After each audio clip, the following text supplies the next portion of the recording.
Welcome to the Hog Market Talk podcast, your weekly deep dive into hog market fundamentals, breaking news, and industry insights. Trading commodity futures and options involves substantial risk of loss and is not suitable for all investors. Today is July 23rd. I've got Mike Fitzgerald joining us from the Mechanicsville office. How's it going today, Mike? It's great. Thanks for having me. Awesome. Well, this is a Hog Talk podcast. Let's give a big shout out to the futures here who have actually tried to go up recently, Mike. We've had a nice little run. August futures, we've traded just up over 102 here recently. What can you tell us about a little bit of the futures action recently, kind of what we've seen for this change in pattern here since the beginning of June? Yeah, they definitely have had a bullish tone to these hog futures. Obviously, I think we beat these things up enough back in June, so the recovery bounce is a little bit expected. But yeah, we have had a lot of good fundamental improvements here in the last couple weeks. We've seen things like the cash market has kind of continuously, week after week, made new highs, and the cutout finally made a new year-to-date high recently, and continues to move up. And hog futures are pretty enthusiastic with some of this news. When you say they're pretty enthusiastic, is that more front heavy, back heavy? What's your take on what futures are accounting for at the best? Both. They both had a lot of enthusiasm in it, and I get that that's kind of a scapegoat for a answer here. Like in the example I would give you would be August hogs first. August hogs are traded as high as 102 this week. They are still well ahead of what fundamentals suggest it should be, right? The industry is staring down negative basis levels, kind of like we have been all year long. So not only has cutout and cash market improved, but August hog futures kind of represent that the cutout and cash markets have to improve more over the course of the next few weeks. And there's about 3 weeks left of the August contract. Now with the deferred contracts, when I say they've been pretty enthusiastic, if I just grabbed normal seasonal tendencies, and we spent some time staring at these this morning a little bit, hog futures would usually have a pretty deep discount in them for months like October or December. And they do have a discount. Like the example I could give you today would be October hog futures at 88. That is $13 lower than what August is. I think the last 3 or 5 years it would be closer to $15 or $16 lower than what August hog futures is. So it's got a little narrower spread than normal. There's plenty of enthusiasm, I think, in those deferred contracts. Obviously, a lot of producers in my neck of the woods would be talking up things like flatter cutout this year, right? If the cutout has been relatively flat for months, and if the cutout doesn't have a huge run up in it August, hog futures probably don't have to price in a huge drop as we head into October. Hence, spreads would be a little narrower.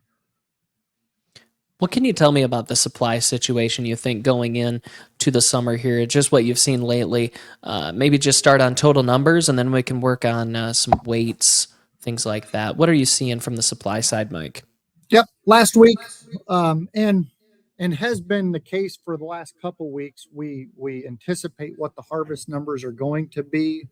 The USDA continues to revise these numbers lower in hindsight. So last week we harvested about 1% less pigs, which is a nice change of pace because I think we spent the last 2 months prior to this harvesting 1% more pigs. So finally got into a few tighter numbers. Like the chatter in the industry today would be, boy, are we in a hole, or is this kind of a weight impacted thing and heat temperature slowed pigs down? And I guess for right now, I would lean a little bit more in the latter, which would say the heat that the Midwest has faced over the last few weeks has slowed down marketing some. And it's not necessarily that we're short of pigs. It's more like we're just calling up the packer and canceling a few loads because they didn't grow very well.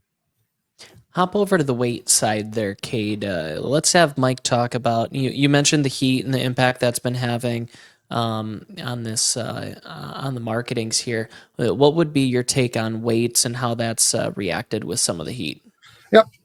So you have the producer owned one pulled up there, and I have some numbers in the top of my head. Maybe if you click on the combined would be a little better reference point for me here. A couple weeks ago, industry average carcass weights were sitting 5 pounds heavier than a year ago.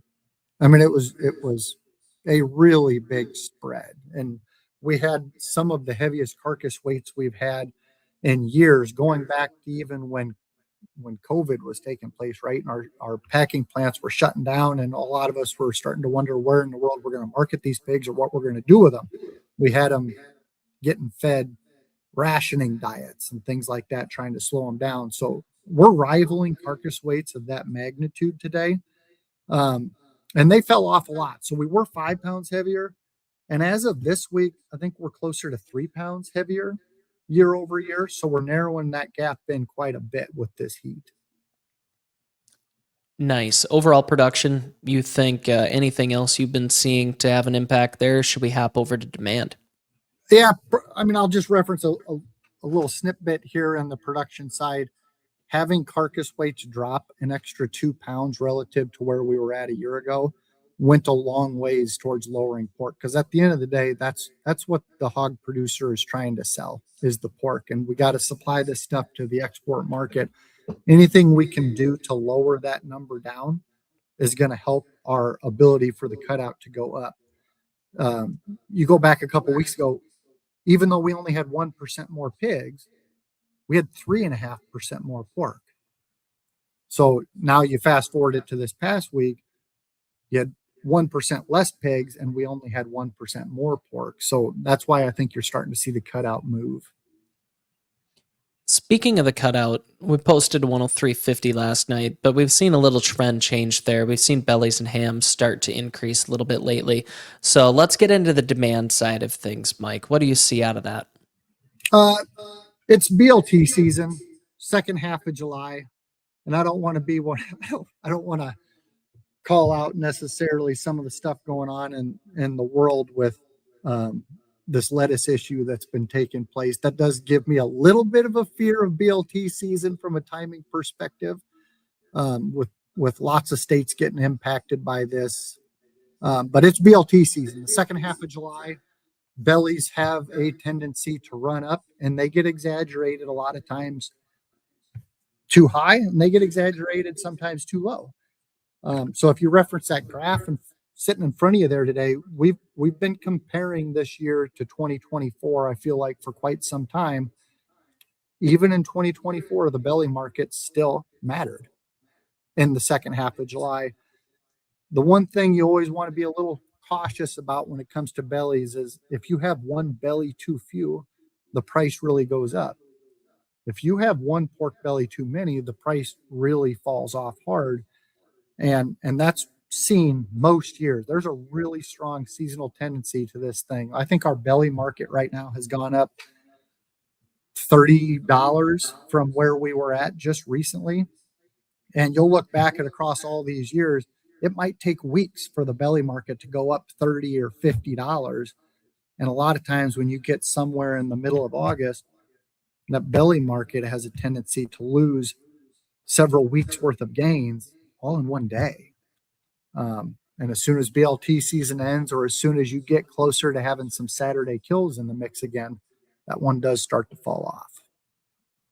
Interesting. Cautious optimism, right? Yeah. Yeah, very much so. Any other thoughts, export wise, domestic demand, anything else worth mentioning that you see from a demand perspective, maybe consumer sentiment, anything like that? No, maybe I'll hit on exports. Exports have been, the shipments have slowed, I feel like, some recently. And our new sales have also slowed some recently. And if you sell pork, like for example, last week, whatever we made for new sales last week is stuff that gets shipped in the weeks ahead.